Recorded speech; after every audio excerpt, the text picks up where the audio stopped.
This explains why it feels so weird for people from cultures that are, say, more direct or value silence. In some places, that kind of random comment would make people think you're, I don't know, a bit unhinged. Or just really superficial. Right.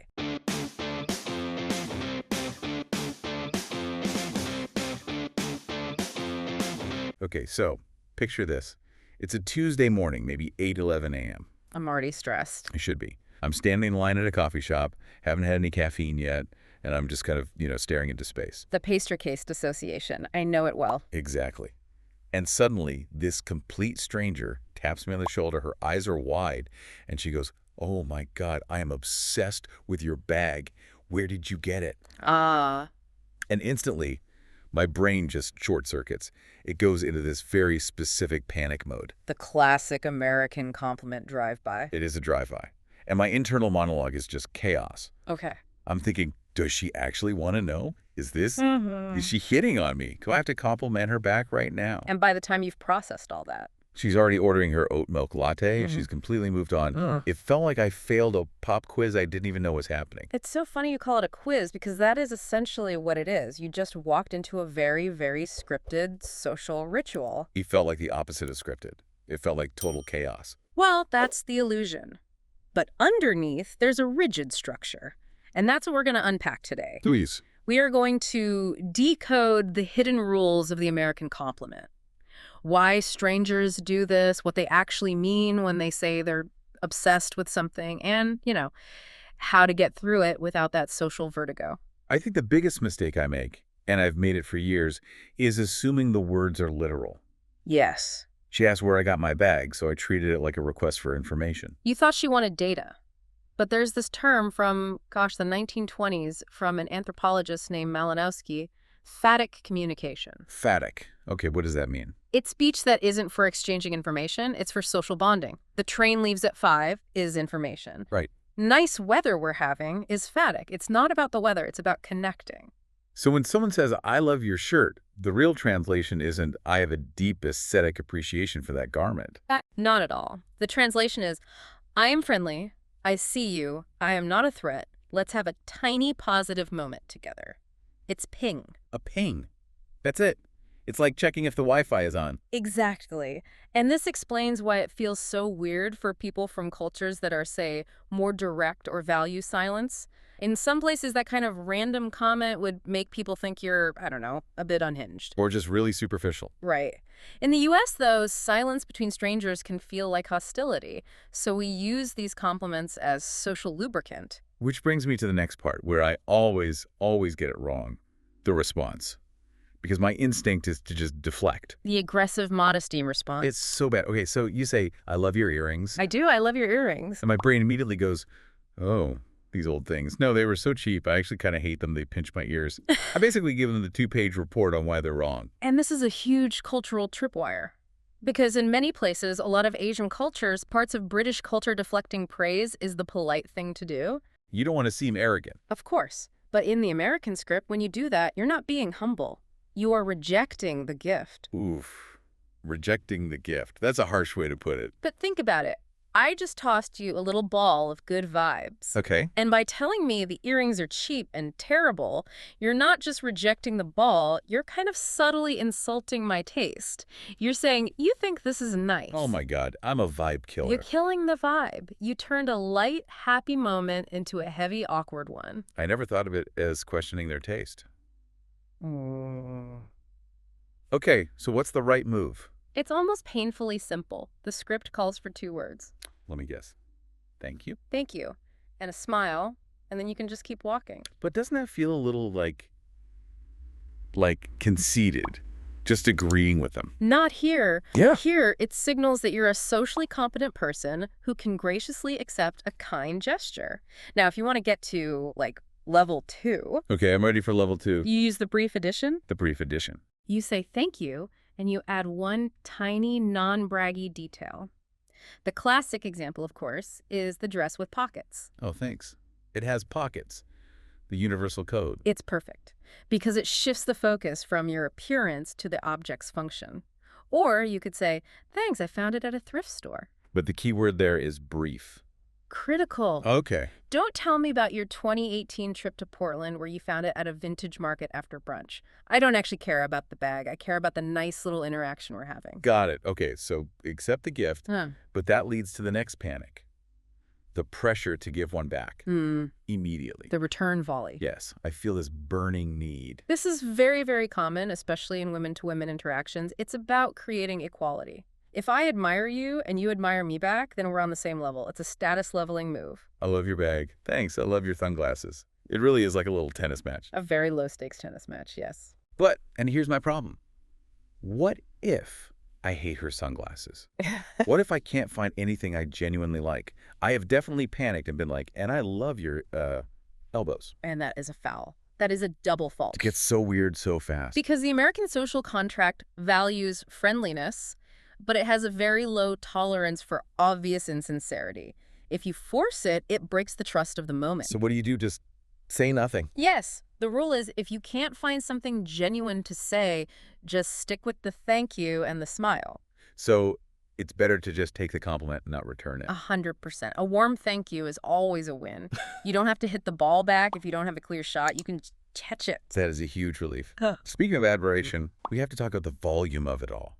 The intensity. The enthusiasm scale. It's wild. People are just liking my shoes. They are obsessed with them.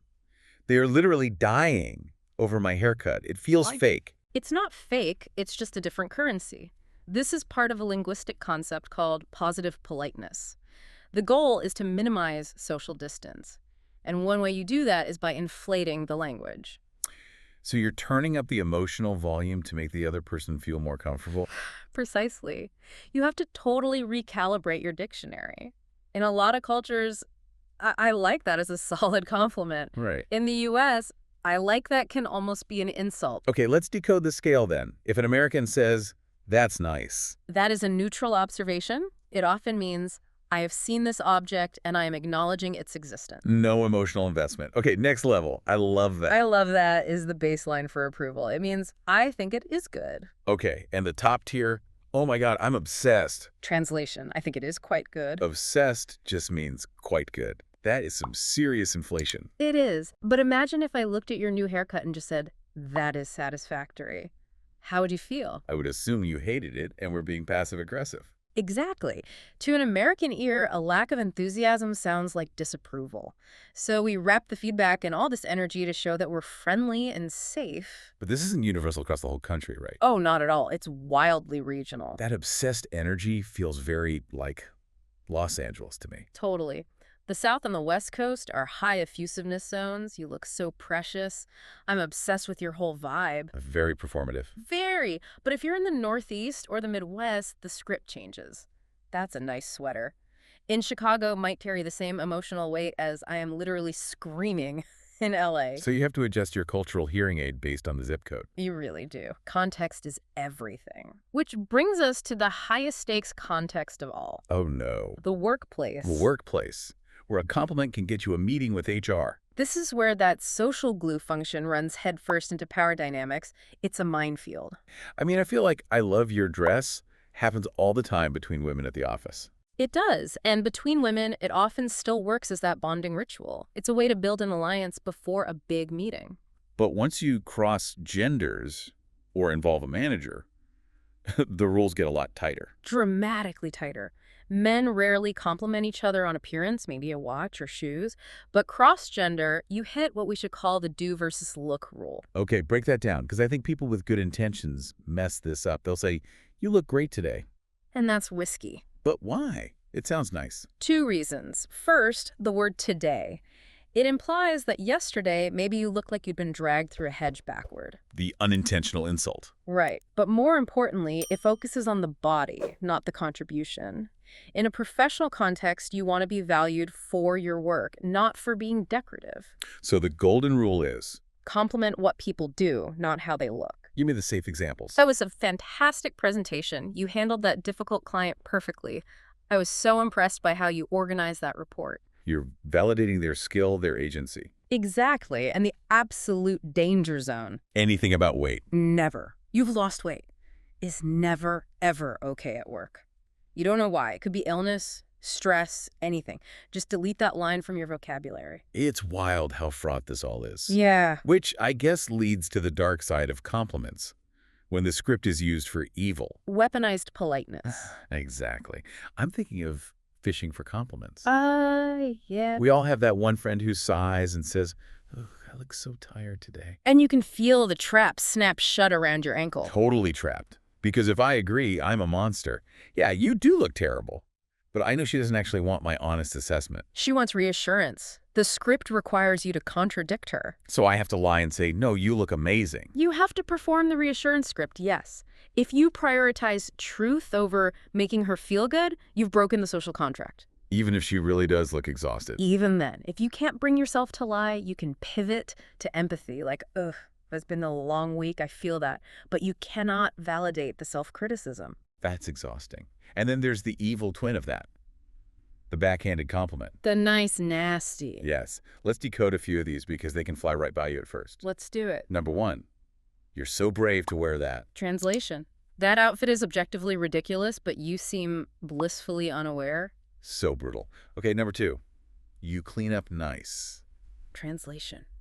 I'm shocked to see you don't look like a total mess for once. How about you look comfortable? That means you look sloppy and you have completely given up on life. And my personal favorite.